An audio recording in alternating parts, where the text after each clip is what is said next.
about the cost savings Yeah. associated with this announcement. Can you talk about the strategic benefits by having Space Force Command headquartered in Huntsville? Well, it just works because we have so much else there. And having a central, you could call it a central command, but it really is a command station.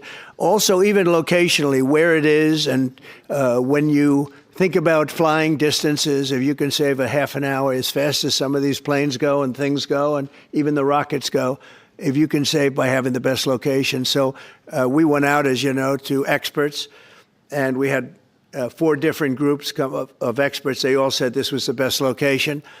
I also loved it from the standpoint, I know the people of Alabama, they are great people, work hard, and there's no games, and they're very proud of it.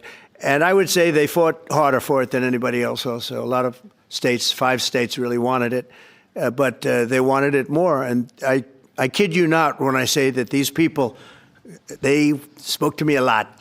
That's all they wanted to talk about. They didn't want to talk about the weather. They only wanted to talk about moving to this location, moving to Alabama, Huntsville in particular. So we're honored to do it. They really wanted it badly, and they got it. Peter? President Trump, something completely different, but about a big viral social media trend over the weekend. How did you find out over the weekend that you were dead? You see that? No. People didn't see you for a couple days. 1.3 million user engagements as of Saturday morning about your demise.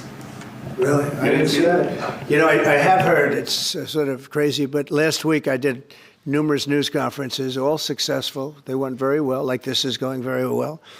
And then I didn't do any for 2 days, and they said, there must be something wrong with him. Biden wouldn't do them for months. You wouldn't see him. And nobody ever said there was ever anything wrong with him, and we know he wasn't in the greatest of shape. No, I heard that. I get reports. Now, you knew I did an interview that lasted for about an hour and a half with somebody, and everybody saw that was on one of your competitors. I did numerous shows and also did a number of truths, long truths, I think pretty poignant truths. No, I was very active over the weekend. They also knew I went out to visit some people at the club that I own pretty nearby on the Potomac River. And no, I've been very active actually over the weekend. I didn't hear that one. That's pretty serious stuff. I'm glad it's Well, it's fake news. You know, it's just it's so fake. That's why the media has so little credibility. I knew they were saying, like, is he okay? How's he feeling? What's wrong? I said, I just left. And it's also sort of a longer weekend, you know, it's Labor Day weekend. So I would say a lot of people know I was very active this Labor Day. I had heard that, but I didn't hear it to that extent. Go ahead, Peter. something else. We know that this country has a huge problem with school shootings. You've said that you're open to sending the National Guard pretty much anywhere. Would you ever consider sending an armed National Guardsman to every school? Well, we have a big problem with school shooting, but we also have thousands and thousands of schools that run perfectly. You know, they talk about you can do things construction-wise, and that's really, I think nobody knows more about construction than me. You can build the construction doors. You can build what they call safety doors, where they lock on the outside, the inside, and every place else. Well, but if one of these lunatics happens to get through, then the police can't get in. Then they're looking for keys all over the place, and it takes a lot of disadvantages to doing, spending billions and billions of dollars and actually making it safer in some way for some of these lunatics that we're dealing with. But I don't think so. I've thrown out the concept. We have great teachers that love our children. The parents love the children. Teachers love the children too. And if you took a small percentage of those teachers that were in the military, that were distinguished in the military, that were in the National Guard, et cetera, and you let them carry. That's something that a lot of people like. I sort of liked it. It'd have to be studied, but they're trained. They know about weapons. You can't do it with every teacher because most teachers don't know, but I always thought that would be an alternative. But it just, we've had a lot of instances. Other countries have also. They have different kinds of problems than we have, but we do have, there's something going on, and it's a bad thing. Yes, please. Have you spoken with President Putin in the past week? Have you spoken with President Putin in the past week? Yeah, I don't want to, I have I have learned things that will be very interesting. I think in the next few days you'll find out. Will there be any consequences if there isn't some type of announcement of a meeting with President Putin and President Yeah. Zelensky? Yeah, there will And what be. could those consequences be? We're going to see what happens. We're going to see what they do and what happens. I'm watching it very closely. Last week, they lost 7,000, between the two countries, 7,313 soldiers, to be somewhat exact, for no reason whatsoever. And they're Russian and they're Ukrainian, but, you know, they're soldiers. I want to see it end. Yeah. Mr. President, have you decided you're definitely going to send National Guard troops to Chicago? I didn't say when, but the answer is, look, Chicago's very interesting because I watched Pritzker get up and say about, we don't need help, we're safe. But 2 weeks ago, they had 6 people murdered, and they had 24 people hit by bullets. Last week, as you know, it was 7 people, 24 people hit, and 7 people died. And then over the last 2 days, that was the crown jewel. They had, I guess, 9 or 10 killed, and 50 hit with bullets.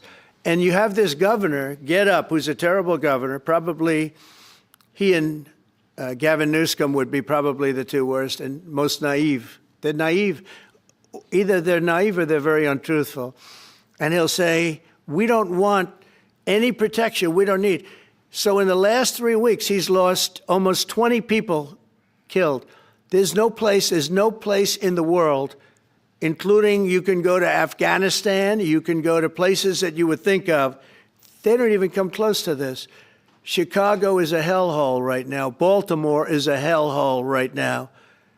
Parts of Los Angeles are terrible. If we didn't put out the fires, and I mean the other fires, the bullet fires, they didn't do a good job with, they should have had the water coming down, like I said. You know, we had to release the water. We had to go in and release the water to LA.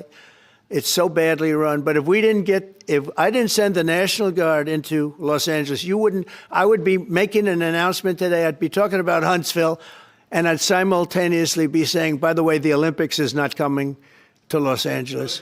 If we didn't do that, and even the sheriff, the top law enforcement person in Los Angeles said, we could not have handled it without them.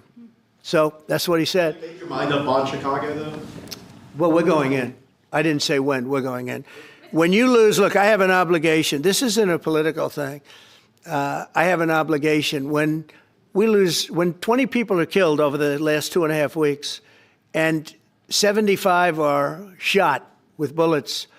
So let me tell you a little story about a place called D.C., District of Columbia, right here where we are. It's now a safe zone. We have no crime.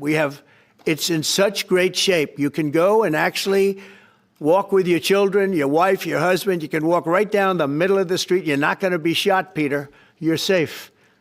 Everyone likes you anyway. They probably wouldn't do it. But it's so dangerous. And there are people in this audience you've suffered greatly. There are people in this audience that have been mugged and hurt badly, and they don't want to talk about it. Maybe you were very brave in talking about it. You made quite an impression on a lot of people. I appreciate it. But there were other people in this room that have been hurt very badly just walking down the street in D.C. Washington, D.C. is a safe zone right now. It's a safe city. The restaurants are open. They're booming. You can't get a restaurant. New restaurants are announcing that they're going to be open. This took place in 12 days. Now it's 15 days, but 3 days ago it became what's known as a safe zone. It's a safe city.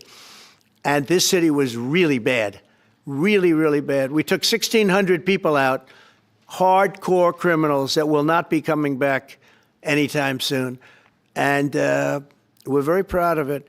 You know, to have our nation's capital lose every week. You know, it was like years, many years, where every single week somebody was killed for many, many, many consecutive weeks. This went on for years. And then we had, last week it was announced that nobody was killed last week. And I made that announcement in front of a very distinguished leader of a country. And I'm saying proudly, ladies and gentlemen, nobody was killed in Washington, D.C. this week. He looked at me like, what's that all about? I say, yeah, we have a little bit of a crime problem, and we don't have a crime problem in Washington anymore. And the mayor has been very helpful. And the police commission has been very helpful. And it's been a great team. And I would love to have Governor Pritzker call me. I'd gain respect for him and say, we do have a problem, and we'd love you to send in the troops, because you know what? The people, they have to be protected. I saw today on one of your networks, not a friendly network, really the opposite, I would say, very unfriendly network. And they interviewed about 12 people on this morning. Most of them were African American, they were black. And they were saying, please, please, please let the president send in. These were people from Chicago. Please, we need help. We need help. We can't walk outside. We're petrified. If the governor of Illinois would call me up, I would love to do it. Now, we're going to do it anyway. We have the right to do it because I have an obligation to protect this country.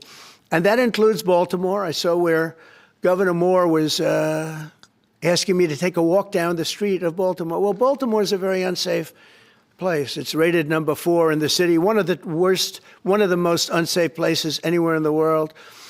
But, you know, we took care. This was a beautiful thing that happened in Washington because we showed that it could be done. And this wasn't just sending big, strong guys, and they are big and they are strong. You know, we had a great decision from the Supreme Court that had to do with sort of talent. It had to do with you are put down based on merit. You can hire based on merit.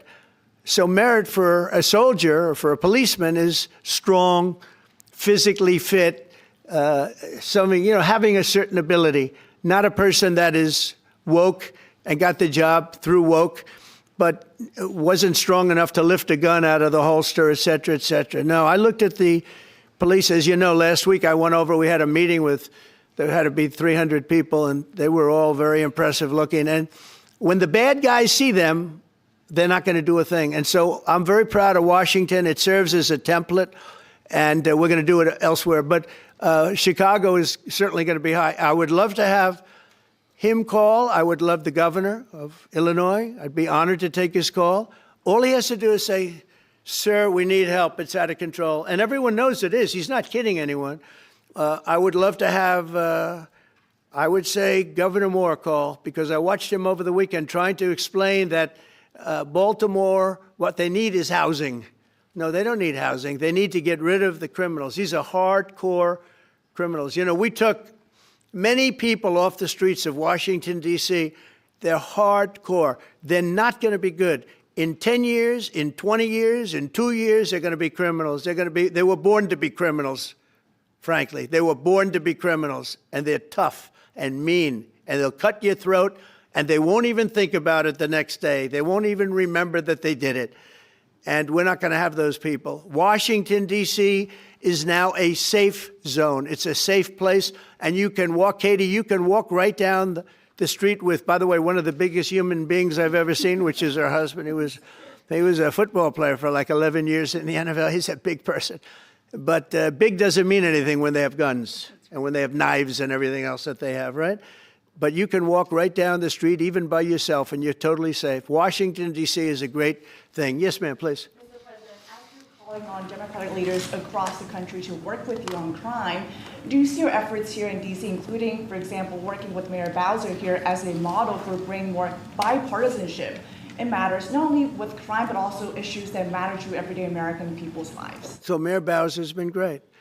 She could have taken the thing, and then after I clean it up, they'll take credit for it. You know what they do is they take credit. Like, we cleaned up Los Angeles. We did a great job there.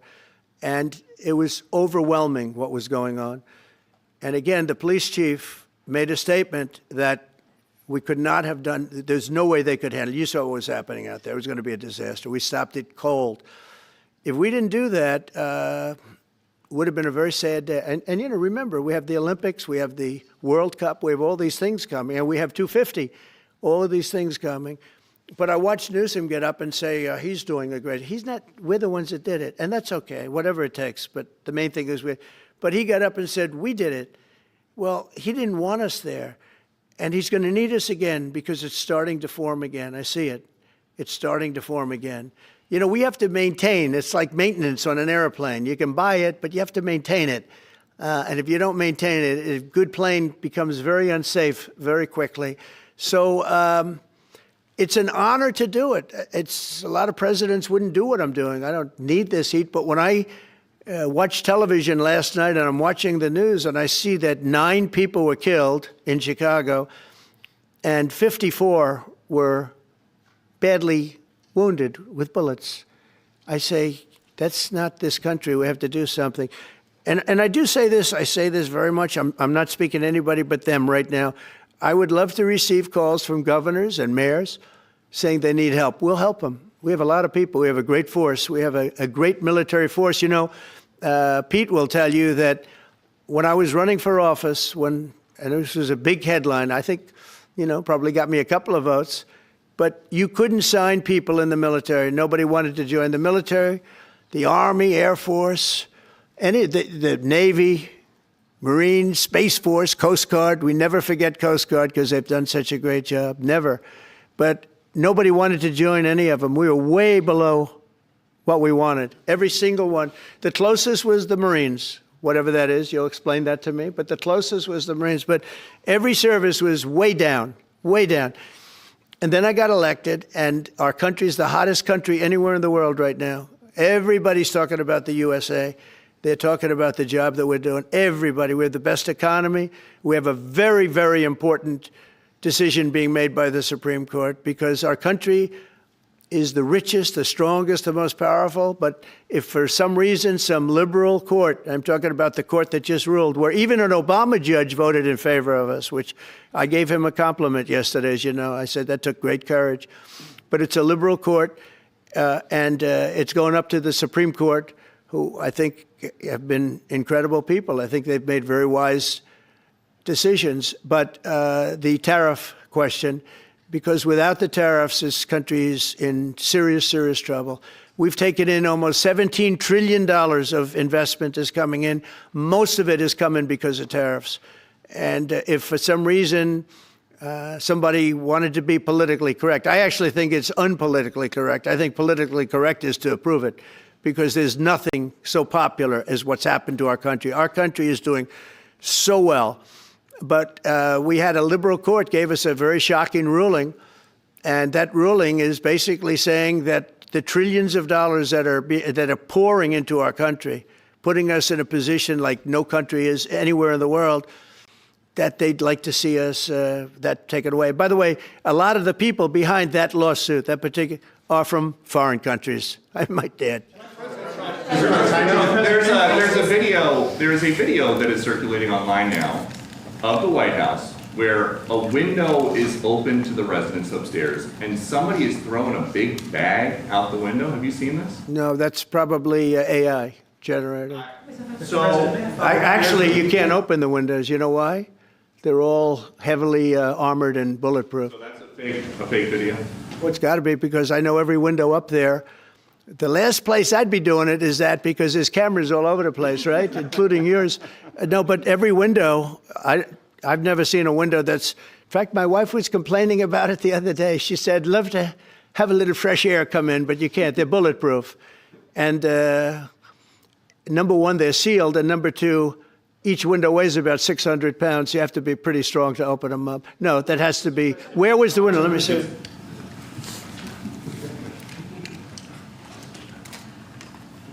Maybe from the renovations. Which is the window? It looks like this is on the 15th Street side, I think. Yeah. So right here. Yeah, those windows are sealed. Those windows are they're all sealed. You can't open them. What you were saying regarding the federal. It's the kind of thing they do. And one of the problems we have with AI, it's both good and bad. If something happens really bad, just blame AI. But also they create things, it works both ways. If something happens that's really bad, maybe I'll have to just blame AI. But there's truth to it, because I see so many phony things. I saw something as I was growing up, from the time I was a baby till now. I said, who did that? It was AI generated. So it's a little bit scary, to be honest with you. But those windows are all very heavily sealed. Thank you, Mr. President. I want to follow up with what you were saying regarding that federal appellate court that ruled against you and your administration as it relates to your ability. Well, they ruled against our country, the court, and they ruled against us before. It's a very liberal court. You called it highly partisan in your Well, it social certainly media posts. is. It certainly and in is. fact, it was along ideological lines, 7-4. Well, except that we actually got one of the Obama judges that was appointed by President Obama voted in favor of the tariffs because he felt it was imperative for our country to thrive and survive even. And I gave him credit. I said, you know what? That took a lot of courage for him to do it because you don't see that often. So my question is, I suspect you're going to appeal that all the way to the Supreme Court. Well, we already have, yeah. In fact, we're doing something else. We're going to be going to the Supreme Court, we think, tomorrow because we need an early decision. I mean, look, the financial fabric of our country, we're a rich, incredible country right now. And we're able to, you know, other countries use tariffs on us for years, and we never did. I did a lot during my first term, but then we had COVID, and we had to focus on other things. You couldn't be tariffing Italy, Spain, France, as they were dying by the thousands and millions. But we did with China, and China paid us billions and billions of dollars. And I started the process, but then I had to end it a little bit because of COVID. We focused on that. But no, it's a very important decision. And frankly, if they make the wrong decision, it would be a devastation for our country. We've taken in trillions of dollars. And by the way, all these countries signed agreements, as an example. They're all happy. Everybody's happy. But some whack job put in a lawsuit. It went before a very liberal court. And the liberal court ruled, it was 11, they ruled 7-4. With one of the most liberal of them all voting in our favor because they're patriots. I think I give tremendous credit to that judge. And now it's going to the Supreme Court. Now we're going to be asking for early admittance. We're going tomorrow, and we're going to ask for an expedited ruling because, you know, when you look at the stock market's down today, the stock market's down because of that. Because the stock market needs the tariffs. They want the tariffs. If you look at AI, all of those, you know, all of that money that's going to be invested, trillions and trillions of dollars, the biggest thing, bigger than the internet, I suspect. It's the internet plus 3 or 4 other things combined. We are leading very substantially with AI. We're leading because of tariffs. We're leading because of talent, and this is where they'd like to be. But without the tariffs, we wouldn't have a chance because we wouldn't be able to protect those investments of the companies coming in. So if you took away tariffs, we could end up being a third world country. That's how big the ruling. So we're asking for an expedited ruling. As a backstop to that, President, you have a Republican-controlled Congress. You control the House. You control the Senate. Yeah, but we don't have 60 votes. We don't have 60 votes. You don't I'd love to think do you can get that. enough Oh, votes? if we had 60 senators, if we got the 60 votes, we would get them. But we need 60 votes, and we need, you know, a certain number in the House. I think we'd get, I don't know, we have about 5 of them here. Would everybody agree with me on tariffs? Without tariffs, we're a different country. We have taken in so much money. And here's the thing. We signed a deal with Japan. They're paying us hundreds of billions of dollars. We signed a deal with South Korea. We signed a deal with the European Union. We signed a deal with Europe. And those countries are paying us $950 billion. And they're happy about it. They're okay. As one of them said, it's amazing that we got away with it so long. One of my friends, a leader of one of the countries, and they're fine with it. They all signed. If that ruling ever went against us, I guess we'd have to give back hundreds of billions. We would have to give trillions and trillions of dollars back to countries that have been ripping us off for the last 35 years. And I can't imagine it happening. On a legal basis, they have no legal basis whatsoever. But on a common sense basis, it would destroy America. Okay. We talked about controlling the sky. On Sunday, the satellite signal of Ursula von der Leyen's plane was With Ursula? Well, she had an interesting event. She's a tremendous woman.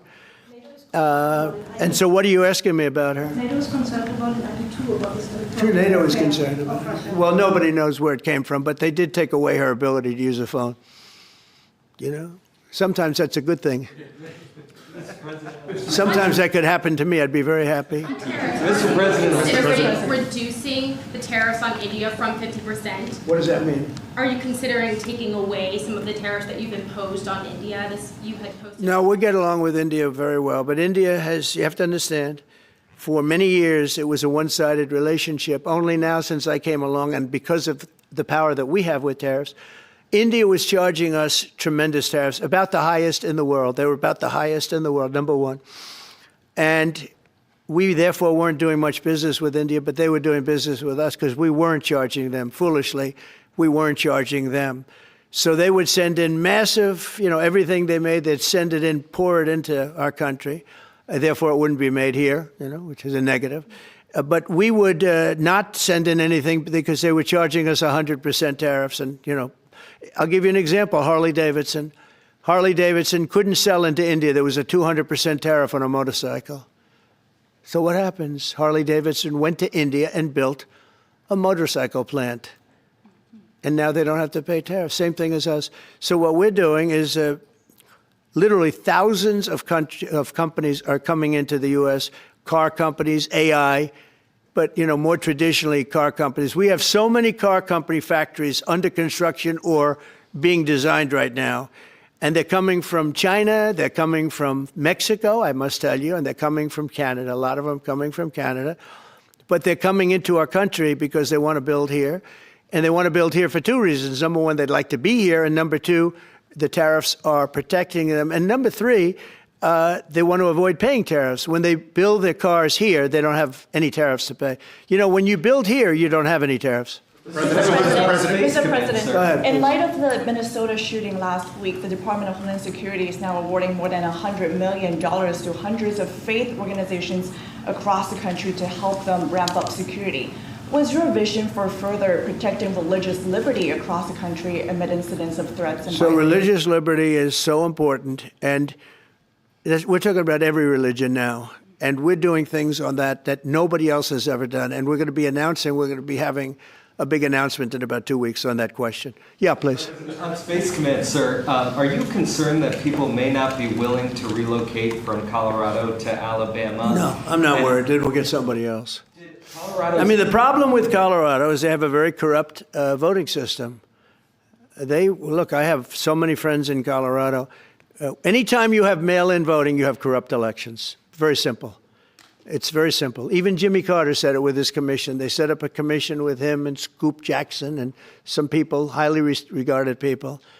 And they said the finding was, if you have mail-in voting, you will have corrupt elections. Well, your radical left governor decided that he was going to have all mail-in voting in Colorado. Once you have all mail-in voting, and for whatever reason, the Democrats cheat. And they cheat like, they're not stupid. That's the only thing. They're no good on policy. They're no good on management. They're no good at government. But they're great at cheating. And they stick together, too. I give them credit for sticking together. Mr. President, please. Obviously, this is a big win for national security, moving this to Alabama. We've all can agree with that. Big. Is there any idea of the economic impact this has on the state and on that local area? Katie, do you want to answer that? Look, I mean, go ahead. Please go. This is going to be tremendous. I mean, the state of Alabama, what we've seen through this process is the worst of Washington. We've seen politics get in the way of what is best for the warfighter, what's best for national security. And the state of Alabama is about to show the country the best among us. So we know the economic impact is going to be tremendous. There at Redstone Arsenal, we're proud to house everything from the FBI to headquarters there for material command to a number of things. We obviously have NASA with Marshall Space Flight Center, and so this naturally fits within. When you look at the decision matrix that they placed in front of us, that's why we ranked so high, is because we have the resources necessary and the ability to build out quickly to meet the needs in front of us. As far as economic impact, it would be tremendous. Does anybody have an exact number? 1,600 jobs. 3,000 spin-off. With 3,000 spin-off. Look at this. This is teamwork right here. So we are really proud, and the people of Alabama are ready to get to work. And I've got a housing question, if you could, just for a second, Mr. Yeah, President. please. Owning a home And going about the American dream, seems like it's out of touch for a lot of Americans. Just Yeah. recently, you pushed out a statement about addressing an emergency housing situation. That's right, we're thinking about doing that. Yeah, can you just? Well, we need a little help from the Fed. We have a man named Jerome Too Late Powell. You probably heard of him. He's too late. He's way too late.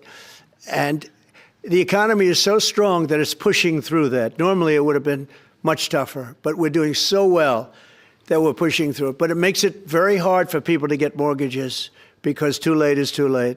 Very simple. He's too late.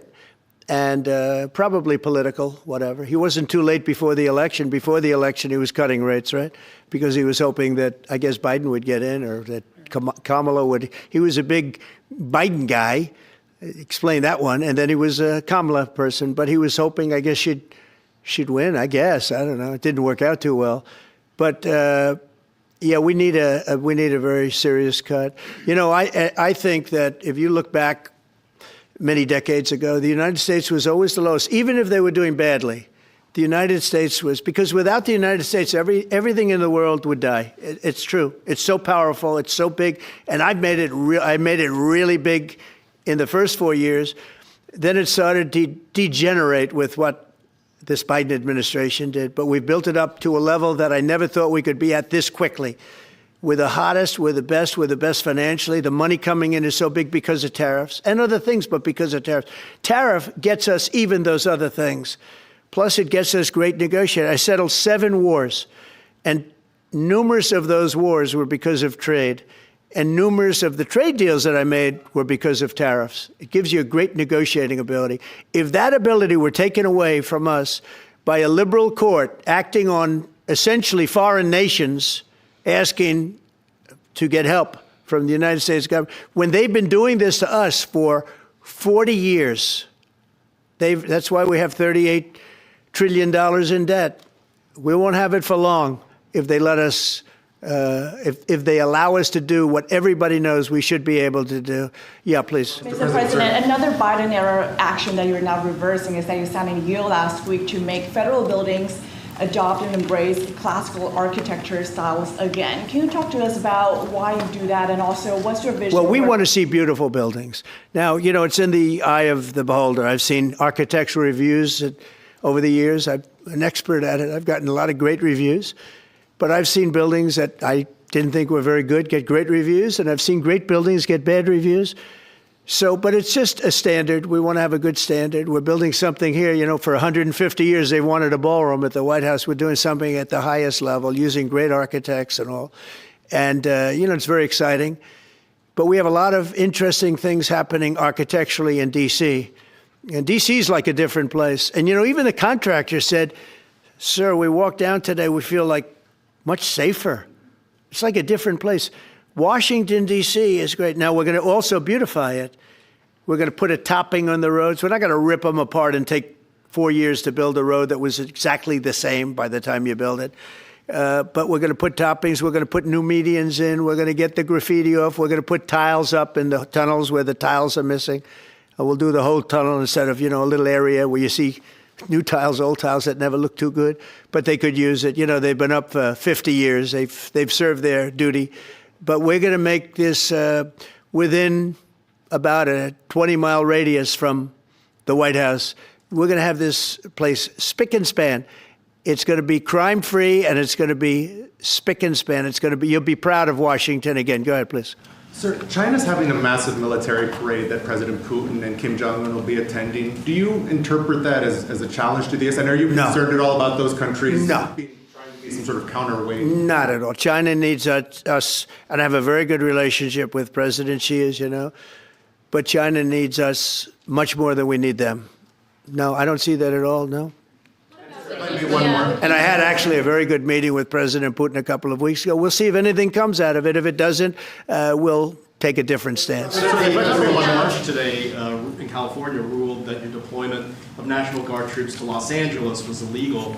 Do you have any response? Well, it was a radical left judge. But very importantly, what did you not tell me in that question or statement that you made? Pretty much of a statement, I think. Well, I was asking for the response. No, you didn't say what the judge said, though. The judge said, but you can leave the 300 people that you already have in place. They can continue to be in place. That's all we need. But why didn't you put that as part of your statement? Because the same judge ruled exactly as you said, except the judge said that you could leave the 300 people that you already have in place. They can stay, they can remain, they can do what they have to do. Thank you very much, everybody. We appreciate it. Thank you. Thank you.